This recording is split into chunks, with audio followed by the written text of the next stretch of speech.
Napoleón Bonaparte estableció el primer consistorio judío central en Francia y ordenó que se establecieran a su vez los regionales.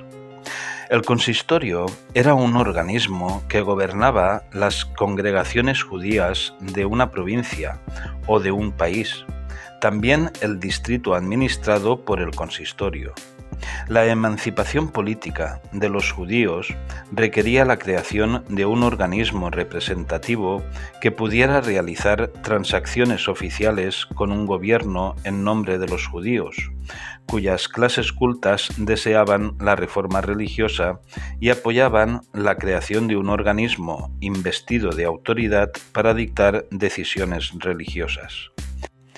En 1806, Napoleón convocó a la Asamblea de Notables Judíos y decretó el 17 de marzo de 1808 la organización del primer consistorio.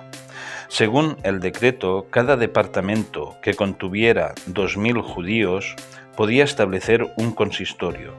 Los consistorios con menor cifra podían combinarse entre ellos para crear uno, solamente uno por departamento. Por encima de esos consistorios provinciales habría un consistorio central que vigilaba los consistorios de los distintos departamentos y tenía derecho a nombrar a los rabinos. Napoleón exigió que debía mantenerse el decoro en la sinagoga, que los judíos deberían dedicarse a oficios mecánicos para reemplazar la usura, y que los líderes debían asegurarse de que los jóvenes no evadieran el servicio militar. Con ello, la Asamblea de Notables Judíos formaron un consistorio central ratificado por un gran Sanedrín. 25 notables designados por las autoridades francesas eligieron para convertirse en miembros de un consistorio los israelitas o judíos que habían alcanzado la edad de 30 años, que nunca habían estado en bancarrota ni practicado la usura. El consistorio central constaba de 3 grandes rabinos y 2 miembros laicos. Cada año se jubilaba un gran rabino y los miembros restantes elegían a su sucesor. Los consistorios franceses judíos eran, al igual que sus homónimos protestantes, entidades paraestatales para representar a estas minorías religiosas ante la administración, que a cambio ejercía de controlador. Con la caída de Napoleón volvieron los conflictos de resolver las dificultades para respetar la ley tradicional judía. En Francia, con Luis Felipe se cambió el método de elegir a los delegados y con Napoleón III los rabinos dejaron de ser informantes del gobierno francés. En 1871, tras la derrota francesa contra Prusia, los consistorios de Colmar, Metz y Estrasburgo en Alsacia-Lorena pasaron a ser de Prusia.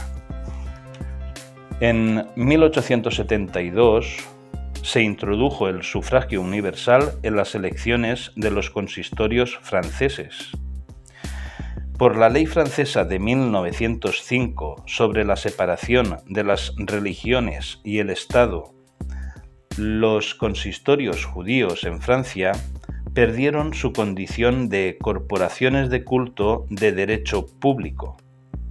En 1919, tras la Gran Guerra, hubo cambios fronterizos y Alsacia-Lorena volvió a Francia, que recuperó los 3 consistorios de Colmar, Metz y Estrasburgo, a los que no les afectó la ley de 1905, rigiéndose todavía por el Concordato de 1801, que prevé el subsidio público a las diócesis católicas romanas de Metz y Estrasburgo, la Iglesia Protestante Luterana de Augsburgo, confesión de Alsacia y Lorena, la Iglesia Calvinista, Iglesia Protestante Reformada de Alsacia y Lorena, y la religión judía de los 3 ámbitos consistoriales de Colmar, Metz y Estrasburgo. también proporcionando educación pública a estas religiones, Además, el clero de estas religiones está en la nómina del Estado. Los obispos católicos son nombrados por el presidente de la República Francesa a propuesta del Papa, mientras que los jefes de la Iglesia luterana y calvinista son nombrados por el primer ministro tras ser elegidos por sus órganos religiosos competentes. Es decir, conservan su condición de entidades paraestatales.